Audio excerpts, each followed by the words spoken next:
ليلا من المسجد الحرام إلى المسجد الأقصى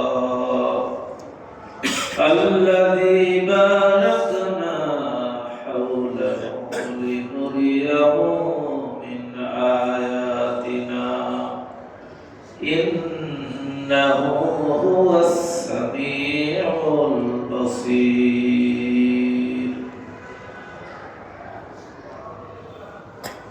وعن أبي هريرة وعن أنس بن مالك رضي الله تعالى عنه قال كان رسول الله صلى الله عليه وسلم إذا دخل رجب قال اللهم بارك لنا في رجب وشعبان وبلغنا رمضان. رواه البيهقي.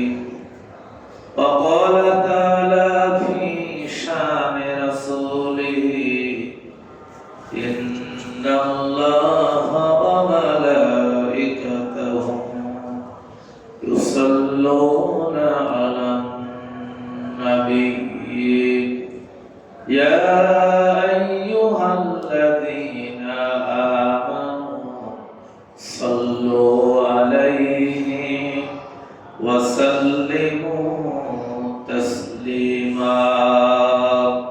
اللهم صل على محمد وعلى آل محمد كما صليت على إبراهيم وعلى آل إبراهيم إنك حميد مجيد.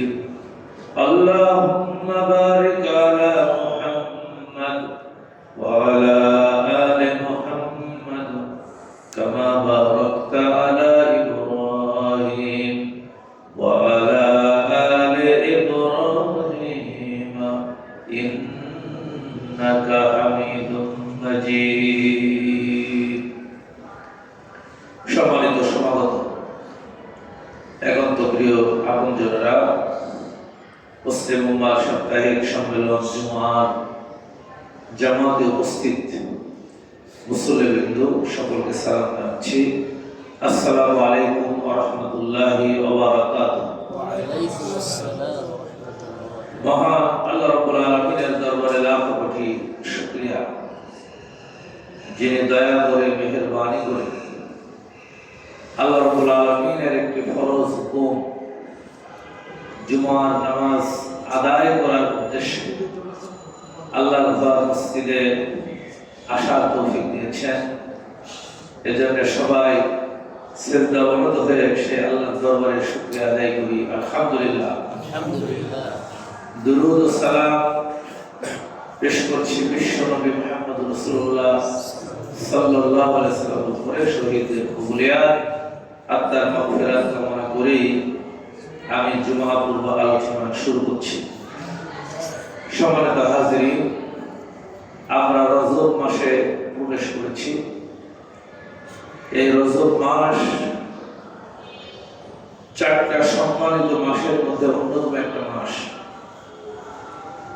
আমরা মুসলিম সমাজ কোন মাসের গুরুত্ব কেমন এগুলোই আমরা ভুলে গেছি। ভুলে তো গেছি আরবি মাসের নাম জানি, আর কখন আরবি মাস আসে কখন যায় তাও আমাদের খেয়াল নেই।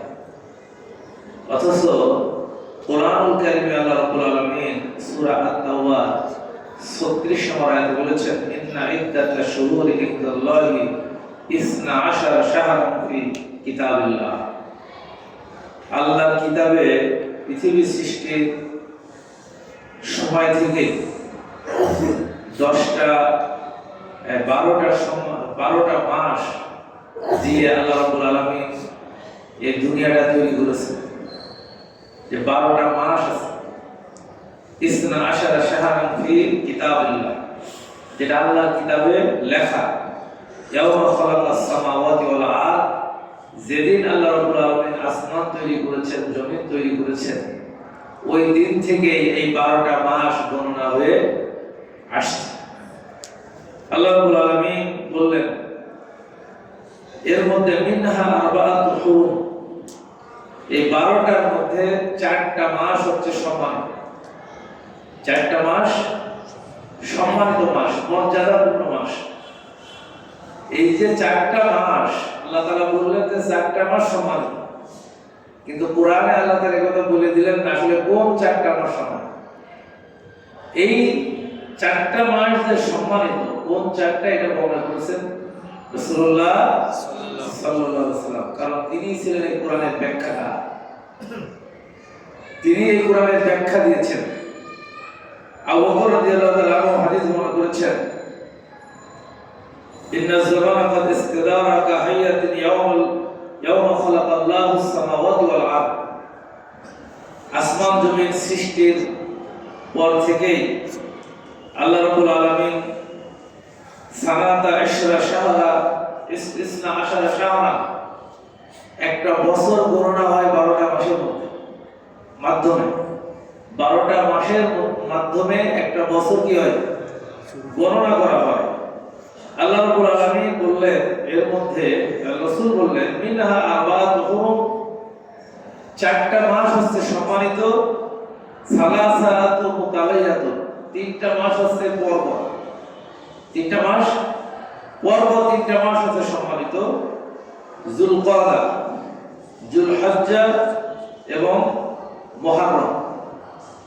জিলকাদ মাস, জিলহজ মাস এবং মুহররম, এই 3টা হচ্ছে একটা টানা পরপর, আর একটা হচ্ছে আলাদা, সেটা হচ্ছে রজব বা মুদার আল্লাযী বাইনাল জুমাদা ওয়া শাবান।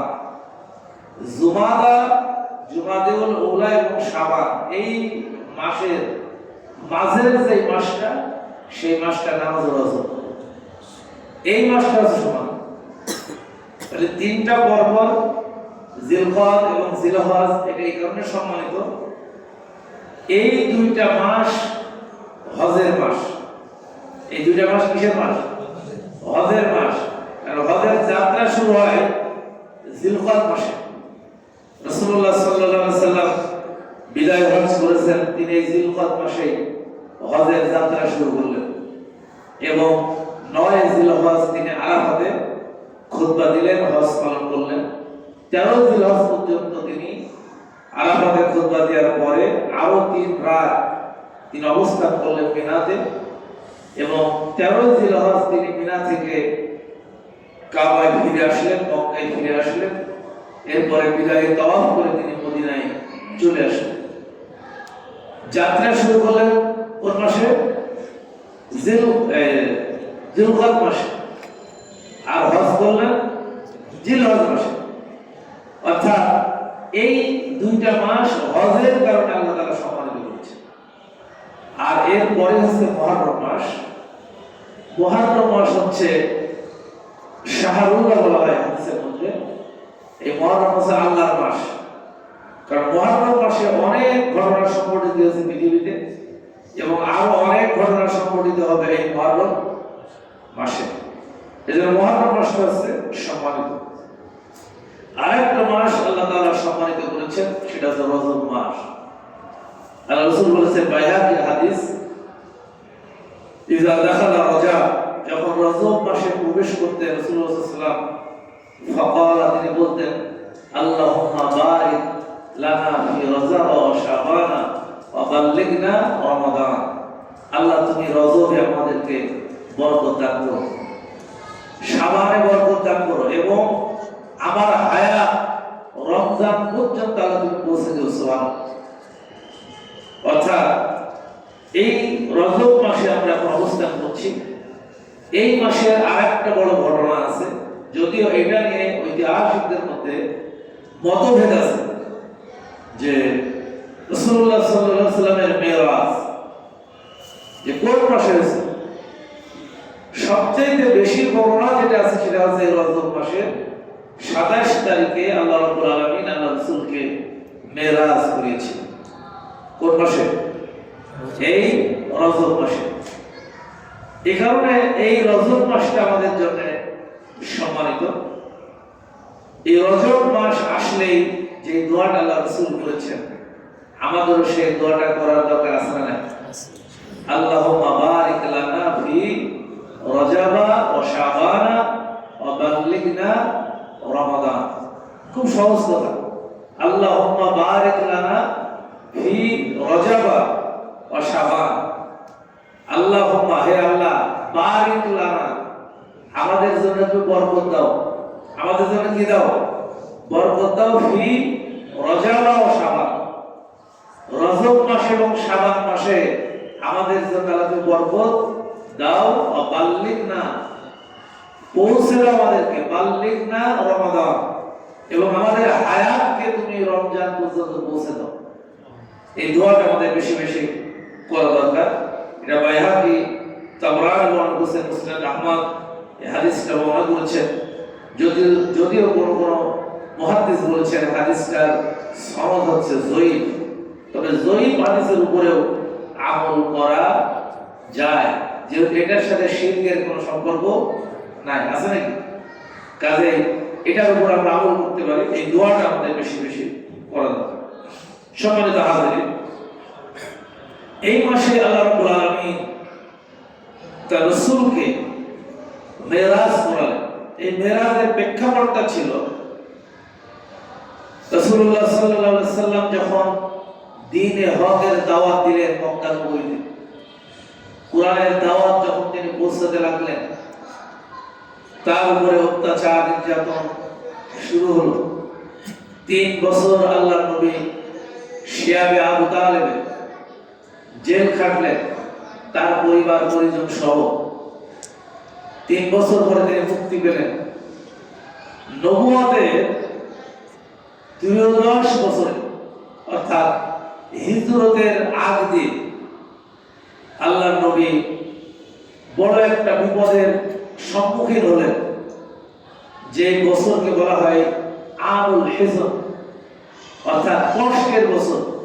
রাসূলুল্লাহ সাল্লাল্লাহু আলাইহি ওয়াসাল্লামের সবচেয়ে কষ্টের বছর ছিল এটা, কারণ এই বছরেই রাসূলুল্লাহ সাল্লাল্লাহু আলাইহি ওয়াসাল্লামের স্ত্রী মা খাদিজাতুল কুবরা ইন্তেকাল করেন, এবং এই বছরেই রাসূলুল্লাহ সাল্লাল্লাহু আলাইহি ওয়াসাল্লামের চাচা আবু তালেবও দুনিয়া থেকে চলে যান।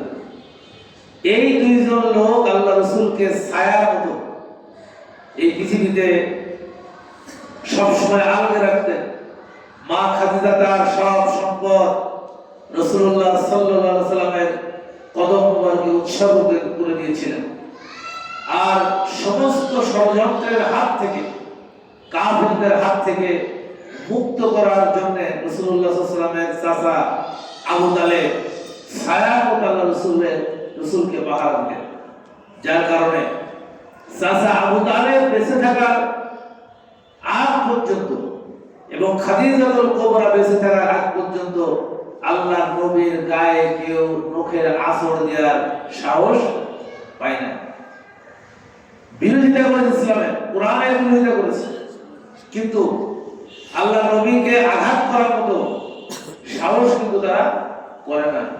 কিন্তু যখন রাসূলুল্লাহ সাল্লাল্লাহু আলাইহি ওয়াসাল্লামের সবচেয়ে কাছের দুইজন ব্যক্তি এই দুনিয়া থেকে চলে গেলেন, রাসূলুল্লাহ সাল্লাল্লাহু আলাইহি ওয়াসাল্লাম একান্ত অসহায় হয়ে পড়লেন। আল্লাহ নবী একদিন কাবার চত্বরে মন মরা হয়ে বসে আছে। আল্লাহ নবীর এই দৃশ্য দেখে জিবরিল আমিন এসে আল্লাহ রাসূলকে বললেন, ইয়া রাসূলুল্লাহ, আপনি যে শোকে কাতর হয়েছেন, এই শোকের ব্যাপারে আমার আল্লাহর বিধান হচ্ছে, কোরআনের বিধান হচ্ছে, ইসলামের বিধান হচ্ছে, আপনি 3 দিনের বেশি আপনি শোক পালন করতে পারবেন না। শোক পালন করা যাবে কয়দিন? বলেন কয়দিন? 3 দিন। কিন্তু আমাদের দেশে শোক পালন হয় বছরের পর বছর, 60 বছর 50 বছর পরেও শোক পালন করা হয়। এইটা ইসলামী শরিয়ার সাথে কোনো সম্পর্ক নেই। আল্লাহ রাব্বুল আলামিন পৃথিবীতে মানুষ সৃষ্টি করেছেন। এই মানুষ চিরস্থায়ী কোনো জীব নয় পৃথিবীতে। এই মানুষ এসেছে এবং এই দুনিয়া থেকে মানুষ চলে যাবে। এমনকি আল্লাহ রাব্বুল আলামিন এই পৃথিবীতে যাকে দুনিয়ার সব সম্পদ দিতে চেয়েছিলেন, তিনি হচ্ছেন মুহাম্মদ রাসূলুল্লাহ সাল্লাল্লাহু আলাইহি ওয়াসাল্লাম। তিনিও এই দুনিয়া ছেড়ে চলে গেছেন। নাকি যান নাই? দুনিয়াতে আছে, তিনি দুনিয়া থেকে চলে গেছেন। যখন তিনি ইন্তেকাল করেন, হযরত ওমর ইবনে খাত্তাব রাদিয়াল্লাহু তাআলা আনহু তিনি নাঙ্গা তরবারি নিয়ে বের হয়ে গেলেন এবং তিনি বললেন, আমার সামনে যে বলবে মুহাম্মদ সাল্লাল্লাহু আলাইহি ওয়াসাল্লাম মারা গেছে, তার কল্লাটাকে আমি নামিয়ে দেব। আল্লাহ রাসূল আমাদের কাছ থেকে চলে যাবেন। হযরত ওমর রাদিয়াল্লাহু তাআলা আনহু এইটা মানতে পারেন না। এমন সময় সিদ্দিক আকবর রাদিয়াল্লাহু তাআলা আনহু হযরত আবু বকর রাদিয়াল্লাহু তাআলা আনহু ওমরের কাছে গিয়ে বললেন, ওমর, তুমি কি কোরআনের এই আয়াত ভুলে গেছো? আমা মুহাম্মাদুন ইল্লা রাসূল ওয়া খালাত মিন ক্বাবলিহি রাসূল আফা ইমাতা আও কুতিলা ক্বালাবতুম ইলা আকাবিকুম। যে মুহাম্মদ আল্লাহ রাসূল হয় আর কিছুই নয়। মুহাম্মদ সাল্লাল্লাহু আলাইহি ওয়াসাল্লাম আল্লাহ রাসূল ছাড়া কিছুই নয়। তিনি যদি ইন্তেকাল করেন, তিনি যদি দুনিয়া থেকে চলে যান, আল্লাহ যদি তাকে নিয়ে যান, তাহলে তোমরা কি সেই নবীর আদর্শ থেকে বিচ্যুত হয়ে যাবে? তোমরা কি সেই নবীর আদর্শ থেকে দূরে সরে যাবে? এই আয়াত যখন হযরত আবু বকর রাদিয়াল্লাহু তাআলা আনহু ওমরের সামনে তেলাওয়াত করলেন, সাথে সাথে ওমর রাদিয়াল্লাহু তাআলা আনহু কোরআনের এই আয়াত শোনার সাথে সাথে তার হুঁশ ফিরে আসলো যে না, পৃথিবীতে তো কেউ চিরস্থায়ী নয়, এই পৃথিবী কারো চিরস্থায়ী ঠিকানা নয়। এই পৃথিবী মানুষের জন্য ক্ষণস্থায়ী 2 দিনের দুনিয়া। এই দুনিয়া থেকে আমাদেরকে চলে যেতে হবে। এজন্য রাসূলুল্লাহ সাল্লাল্লাহু আলাইহি ওয়াসাল্লামকে জিবরিল আমিন এসে সান্ত্বনা দিলেন, ইয়া রাসূলুল্লাহ, আপনার জন্য 3 দিনের বেশি শোক পালন করার কোনো সুযোগ নাই। আল্লাহ রাব্বুল আলামিন আপনার উপরে একটা মহান দায়িত্ব দেবেন। যে দায়িত্বের বোঝা আপনি পালন করছেন, এই দায়িত্ব পালনের জন্য আপনার প্রশিক্ষণ প্রয়োজন আছে। আপনার এই দায়িত্ব পালনের ক্ষেত্রে আপনার অনেক কিছু জানার প্রয়োজন আছে। সেই প্রশিক্ষণের জন্যই আল্লাহর পক্ষ থেকে আপনার কাছে বার্তা পাঠানো হয়েছে। আল্লাহ রাব্বুল আলামিন আপনার সাক্ষাতের জন্য অপেক্ষা করছেন।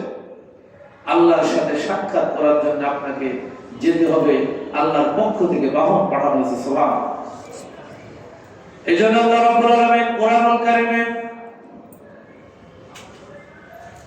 সূরা বনী ইসরাঈল শুরু করলেন এভাবে, সুবহানাল্লাযী আসরা বিআবদিহি লাইলাম মিনাল মাসজিদিল হারামি ইলাল মাসজিদিল আকসা বারাকনা হাওলাহু লিনুরিয়াহু মিন আয়াতিনা ইন্নাহু হুয়াস সামিউল বাসীর।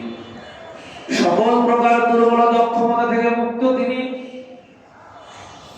যার কাছে অতীত কাল বলে কোনো কাল নাই, যার কাছে ভবিষ্যৎ কাল বলে কোনো কাল নাই। যিনি যা ইচ্ছা তাই করতে পারেন। তিনি কিছু করার ইচ্ছা করলেন, শুধু কোন বললেই হয়ে যায় ফায়াকুন। সেই মহান আল্লাহ রাব্বুল আলামিন তার বান্দাকে মসজিদে হারাম থেকে মসজিদে আকসা পর্যন্ত ভ্রমণ করিয়েছেন। রাতের একটা সামান্য অংশে মসজিদে হারাম থেকে মসজিদে আকসা পর্যন্ত ভ্রমণ করিয়েছেন তার বান্দাকে। মুহাম্মদ রাসূলুল্লাহ সাল্লাল্লাহু আলাইহি ওয়াসাল্লামকে ভ্রমণ করিয়েছেন। এই সমান্তরাল ভ্রমণকে বলা হয় ইসরা। এটাকে কি বলা হয়? ইসরা। যে মাটির উপর থেকে মাটির উপরে, এই ভ্রমণকে আরবিতে ইসরা বলা হয়। আর যদি আপনি পৃথিবী থেকে উপরের দিকে যান, তখন এই ভ্রমণকে বলা হয় মেরাজ। এই ভ্রমণকে কি বলা হয়? মেরাজ। এটা রাসূলুল্লাহ সাল্লাল্লাহু আলাইহি ওয়াসাল্লামের মেরাজকে 2 ভাগে বিভক্ত। মসজিদে হারাম থেকে মসজিদে আকসা পর্যন্ত একটা ডিউরেশন সময়, এখান থেকে আরশে আজিম পর্যন্ত, জান্নাত জাহান্নাম পর্যন্ত যে ভ্রমণ, এটাকে বলা হয় মেরাজ। আল্লাহ রাব্বুল আলামিন বুরাক নামক বাহন পাঠালেন নবীর কাছে যখন বুরাক আসলো, সিরাত ইবনে হিশামের মধ্যে লেখা হয়েছে বুরাকটা খুব অস্থিরতা ফিল করছে। জিবরিল আমিন বলছে, বুরাক তুমি কেন অস্থিরতা ফিল করছো? তোমার উপর আজকে যে ব্যক্তি ভ্রমণ করবে, তোমার উপর আরোহণ করবে, ইতিপূর্বে এরকম ব্যক্তি কেউ তোমার উপর আরোহণ করে নাই, আর এই ব্যক্তির পরে আর কেউ তোমার উপরে এইরকম সম্মানিত ব্যক্তি আর আরোহণ করবে না। বুরাক তুমি শান্ত হও। আল্লাহ নবী বুরাকের উপরে চড়লেন, যাত্রা শুরু হলো। রাসূলুল্লাহ সাল্লাল্লাহু আলাইহি ওয়াসাল্লাম এই বুরাকের এই ভ্রমণ অবস্থায় 4 জায়গায় তিনি নামাজ আদায় করেছিলেন। সিরাতের কিতাবের মধ্যে লেখা হয়েছে, যাওয়ার পথে মদিনা হয়ে আল্লাহ নবী গেছেন, এই মদিনাতে তিনি সালাত আদায় করেছেন। এরপর সিনাই উপত্যকা, যে সিনাই পর্বত, সেখানে রাসূলুল্লাহ সাল্লাল্লাহু আলাইহি ওয়াসাল্লাম নামাজ আদায় করেছেন। এরপর মাদায়েন সারে, যে ঐতিহাসিক যে সাল্লাল্লাহু আলাইহি ওয়াসাল্লামের যে আবাসভূমি মাদায়েন, সেখানে সালাত আদায় করেছেন। এরপর রাসূল সাল্লাল্লাহু আলাইহি ওয়াসাল্লাম বেথলেহেম, ঈসা আলাইহিস সালামের জন্ম যেখানে হয়েছিল, সেখানে আল্লাহ নবী নামাজ আদায় করেছেন। মসজিদে আকসায় পৌঁছেছেন।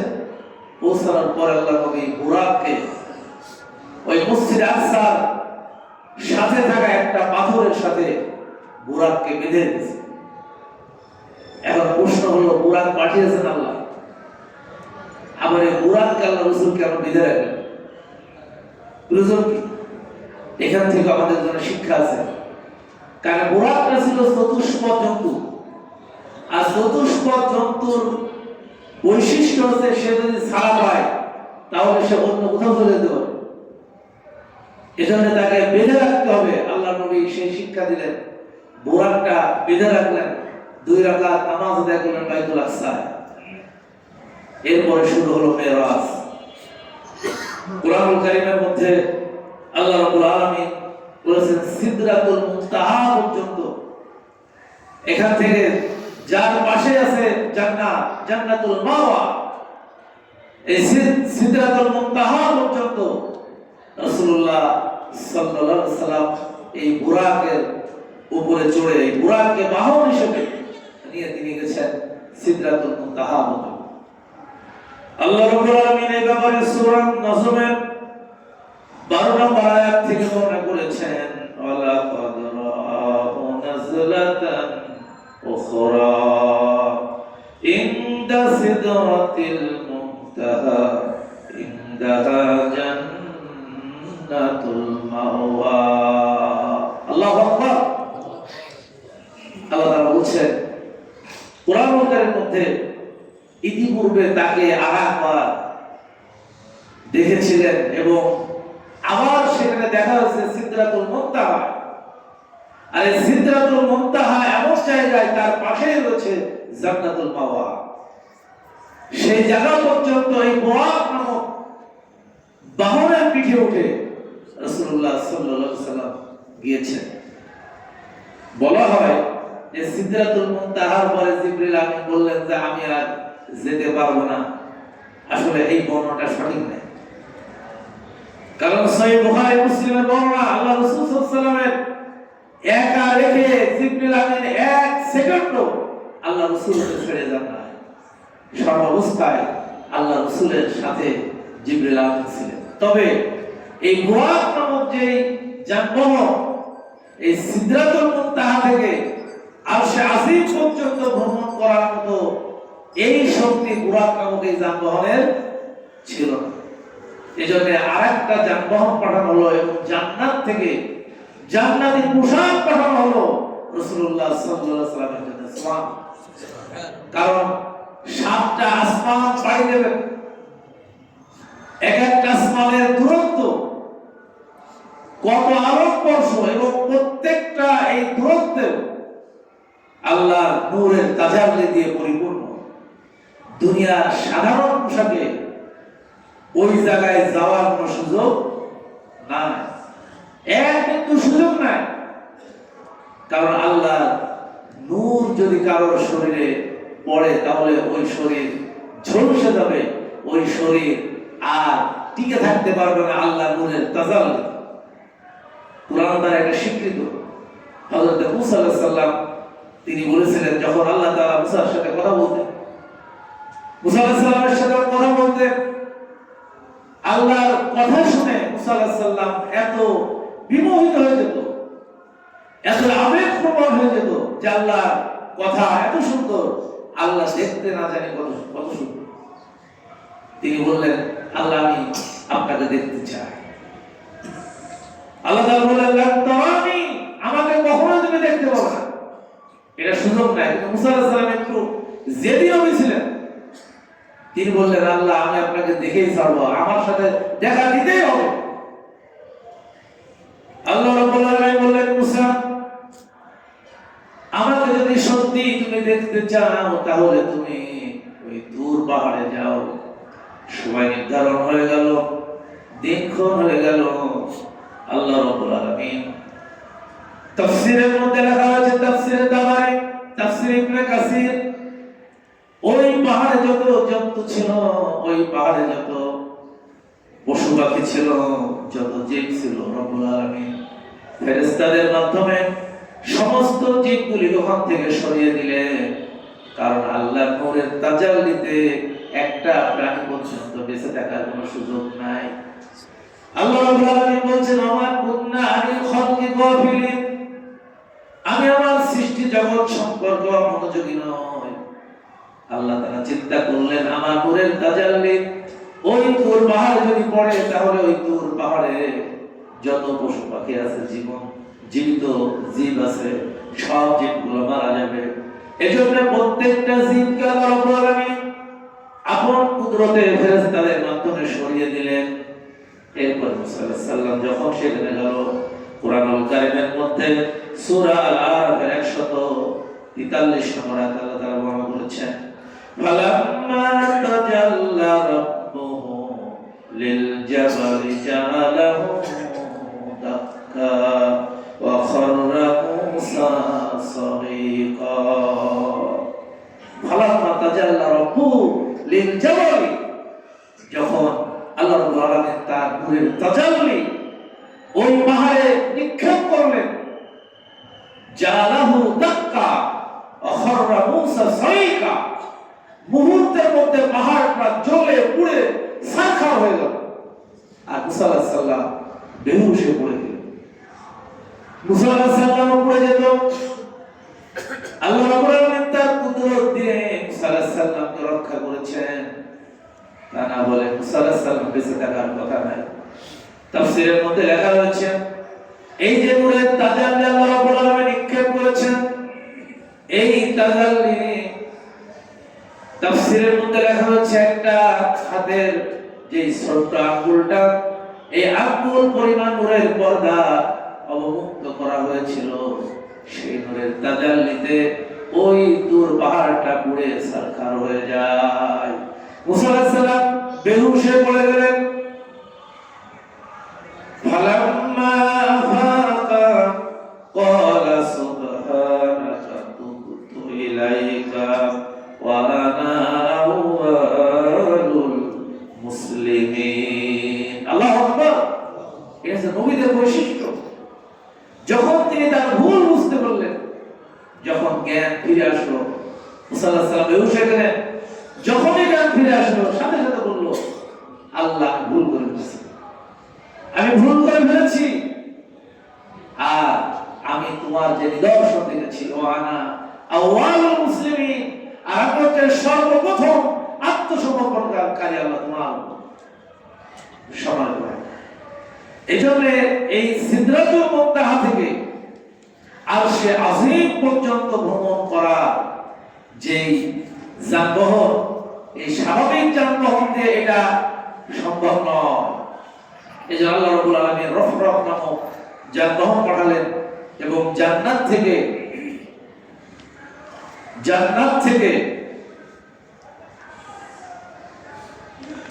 জান্নাত থেকে পোশাক পাঠিয়ে দিলেন। ওই জান্নাতি পোশাক ছাড়া কখনোই ওই জায়গায় যাওয়া সম্ভব নয়। আল্লাহ রাব্বুল আলামিন যে যানবাহন পাঠালেন, সেই যানবাহনের মাধ্যমে রাসূলুল্লাহ সাল্লাল্লাহু আলাইহি সাল্লামকে নিয়ে আরশে আজিম পর্যন্ত পৌঁছালেন। আল্লাহর সাক্ষাৎ হয়ে গেল, কিন্তু আল্লাহ রাব্বুল আলামিন রাসূলুল্লাহ সাল্লাল্লাহু আলাইহি সাল্লামকে দেখা করেন না, রাসূলুল্লাহ সাল্লাল্লাহু আলাইহি সাল্লামের সাথে দেখা দেন নাই। কারণ আল্লাহর সাথে দেখা দেওয়ার মতো, দেখা করার মতো শক্তি কোন প্রাণীর নাই। একটা পর্দার মাধ্যমে আল্লাহ রাব্বুল আলামিন নবীর সাথে কথা বললেন। আল্লাহ রাব্বুল আলামিন মেরাজ থেকে তিনটা জিনিস আমাদেরকে দিয়েছেন। সহিহ বুখারী, সহিহ মুসলিমের হাদিসের মধ্যে এসেছে, আল্লাহ রাব্বুল আলামিন এই মেরাজ থেকে তিনটা জিনিস দিয়েছেন। একটা জিনিস হচ্ছে 5 ওয়াক্ত নামাজ মুসলমানের জন্য আল্লাহ রাব্বুল আলামিন এই মেরাজের মাধ্যমে ফরজ করেছেন। আরেকটা জিনিস দিয়েছেন, সেটা হচ্ছে সূরা আল বাকারা শেষ 3 আয়াত, যে 3 আয়াত নাজিলের জন্য কোনো ফেরেশতার প্রয়োজন হয় নাই। আল্লাহ রাব্বুল আলামিন নিজে হাদিয়া স্বরূপ আল্লাহ রাসূলকে দিয়েছেন। আর একটা জিনিস দিয়েছেন, আল্লাহ রাব্বুল আলামিন সকল বান্দাকে ক্ষমা করে দেবেন, সকল মুমিনকে ক্ষমা করে দেবেন, সকল বান্দাকে ক্ষমা করে দেবেন, কিন্তু এক ব্যক্তিকে ক্ষমা করবেন না, যে ব্যক্তি শিরক করে এবং অন্যের প্রতি হিংসা করে। সহিহ মুসলিমের বর্ণনা অনুযায়ী আল্লাহ রাসূল বলেছেন, এই তিনটে স্পেশাল শিক্ষা রব্বুল আলামিন দিয়েছেন মেরাজ থেকে। তাফসীরে কুরতুবীর মধ্যে লেখা হয়েছে, এই সূরা বাকারার 285 নম্বর আয়াতের তাফসীরে ইমাম কুরতুবী লিখেছেন, যখন রাসূলুল্লাহ সাল্লাল্লাহু আলাইহি সাল্লাম আরশে আজিমে পৌঁছালেন, আল্লাহর সাক্ষাতে যখন পৌঁছালেন, তখন আল্লাহ রাব্বুল আলামিন জিবরিলকে ইশারা করে বললেন, আমার দোস্ত এসেছে নাকি? আল্লাহর নবী যখন আল্লাহর সাক্ষাৎ পেলেন, সাক্ষাৎ পাওয়ার পরে সঙ্গে সঙ্গে আল্লাহর নবী আল্লাহর প্রশংসা জ্ঞাপন করলেন, বললেন, আত-তাহিয়াতু লিল্লাহি ওয়াস-সালাওয়াতু ওয়াত-তাইয়্যিবাত।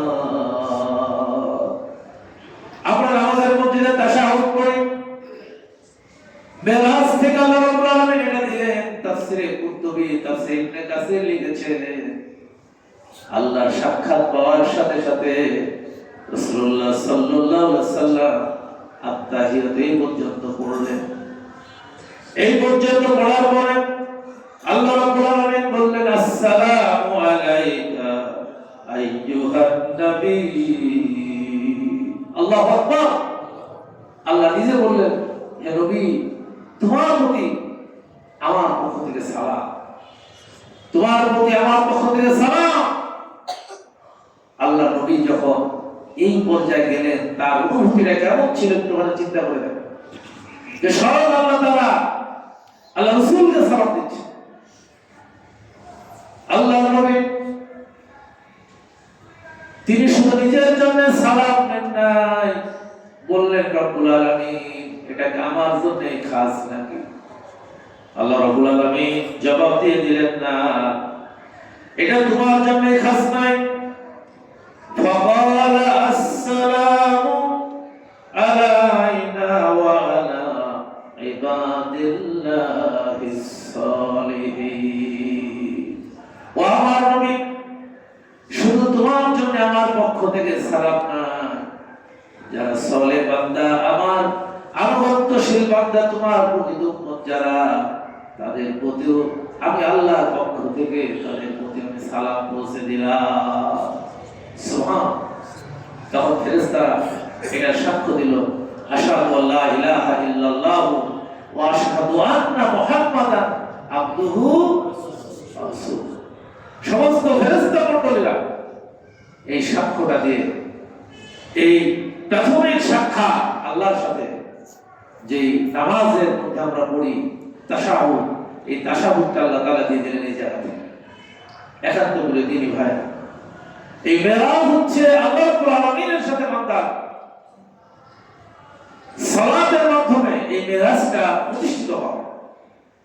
আল্লাহ রাসূল বলেছেন সালাতু মিরাজুল মুমিনিন। এখন আমাদের জন্য তার আল্লাহর সাথে মেরাজ নাই, এটা নবীর জন্য খাস ছিল। কিন্তু কেউ যদি এই তাশাহুদ যখন পড়ে, এই অনুভূতি নিয়ে পড়ে, সালাতের মধ্যে যখন সূরা ফাতিহা পড়ে, এটা আল্লাহর সাথে বান্দার কথোপকথন। আলহামদুলিল্লাহ রাব্বিল আলামিন যখন বান্দা পড়ে, তখন আল্লাহ রাব্বুল আলামিন বলেন হামিদানি আবদি, আমার বান্দা আমার প্রশংসা করেছে। আর রহমানির রহিম যখন পড়ে, তখন আল্লাহ রাব্বুল আলামিন আরশে আযীম থেকে বলেন আসনা আলাইয়া আবদি, আমার বান্দা আমার গুণকীর্তন করেছে। সুবহানাল্লাহ। সাবাল মাসানি, সাতটা আয়াত সম্মিলিত সূরা ফাতিহা, এই আয়াত, সাতটা আয়াত যখন পড়ে, আল্লাহ রাব্বুল আলামিন প্রত্যেকটা আয়াতের জবাব আর শাহিদ থেকে বান্দাকে দিয়ে দেন। এজন্য নামাজ হচ্ছে মুমিনের মেরাজ। আল্লাহর সাথে যদি কেউ সাক্ষাৎ করতে চায়, আল্লাহর সাথে যদি কেউ মেরাজ করতে চায়, তাহলে ওই নামাজটা আল্লাহ নবী যেভাবে শিখিয়েছেন ওইভাবে নামাজটা আদায় করতে হবে। সাল্লু কামা রাআইতুমুনি উসাল্লি, নামাজ পড়ো সেভাবে যেন আমাকে করতে দাও। এখন আমাদের নামাজ রয়েছে দ্রুতগামী নামাজ। আমরা নামাজ যেভাবে পড়া দরকার ওইভাবে আমরা পড়তে পারি। সম্মানিত ভাইরা, মেরাজের লম্বা আলোচনা আছে হাদিসের মধ্যে। রাসূলুল্লাহ সাল্লাল্লাহু আলাইহি ওয়াসাল্লাম বলেছেন এই মেরাজ সম্পর্কে প্রায় 40 জন সাহাবী এই মেরাজ হাদিস বর্ণনা করেছেন। কতজন সাহাবী? 40 জন সাহাবী রাবী এই মেরাজ হাদিস বর্ণনা করেছেন। এই মেরাজ যে হক, এটা বর্তমান সায়েন্স এটা প্রমাণ করেছে। বিজ্ঞান, আকাশ বিজ্ঞানী যারা, তারা এটা প্রমাণ করে দিয়েছে যে আল্লাহ রাসূলের মেরাজ, এটার ব্যাপারে কোনো সন্দেহ নাই। মেরাজের রাত্রে যখন আল্লাহ নবী আসলেন, পরের দিন আবু জাহেলের সাথে দেখা, এটা সিরাত ইবনে হিশামের মধ্যে লেখা হয়েছে। আবু জাহেল বলছে, মুহাম্মদ তুমি তো প্রতিদিনই নতুন নতুন কথা বলো, আজকে কোনো নতুন কথা আছে না? আল্লাহ রাসূল বলেন, হ্যাঁ আমার নতুন আজকে কথা হচ্ছে, গত রাতে আমি মসজিদে আকসা গেছি এবং মসজিদে আকসা থেকে আমি আরশে আযীম পর্যন্ত ভ্রমণ করেছি, জান্নাত জাহান্নাম দেখে আবার বাড়িতে ফিরে এসেছি। আবু জাহেল মনে করলো যে সত্যি আজকে এমন একটা ঘটনা পাওয়া গেছে, মুহাম্মদ সাল্লাল্লাহু আলাইহি ওয়াসাল্লাম যে পাগল তা আজকে প্রমাণ করা সম্ভব। আবু জাহেল বলছেন যে তুমি কি, আমি কি এই কথা প্রচার করবো? আল্লাহ রাসূল বললেন, অবশ্যই তুমি প্রচার করবে, কারণ আমি যেটা বলি এটা কোনো গোপন বিষয় না, এটা তুমি প্রচার করে দাও। সর্বপ্রথম দেখা হলো আবু বকর রাদিয়াল্লাহু তাআলার সাথে। আবু বকর রাদিয়াল্লাহু তাআলাকে বললেন, আবু জাহেল শুনেছো আবু বকর নতুন কাহিনী, তোমাদের নবী নাকি আরশে আযীম ভ্রমণ করেছে, মেরাজ করেছে। আবু বকর রাদিয়াল্লাহু কেমন বিশ্বাসী ছিলেন, এমনি আল্লাহ নবী বলেন নাই যে তামাম পৃথিবীর ইমানদারদের ইমান যদি এক পাল্লায় রাখা হয় আর আবু বকরের ইমান যদি এক পাল্লায় রাখা হয়, আবু বকরের ইমানটা বাড়িয়ে দেবে। সুবহানাল্লাহ। এমনি হয় না। আবু জাহেলকে জিজ্ঞাসা করছে, আবু জাহেল তুমি কি নিজ কানে শুনেছো? বলে, হ্যাঁ নিজ কানে শুনেছি। তখন বললেন, সত্যি যদি আমার নবী বলে থাকে তাহলে তিনি সত্য বলেছেন। কি বলেছেন? সত্য বলেছেন। সুবহানাল্লাহ। আবু জাহেলকে সাথে নিয়ে আল্লাহ রাসূলের কাছে গেছে।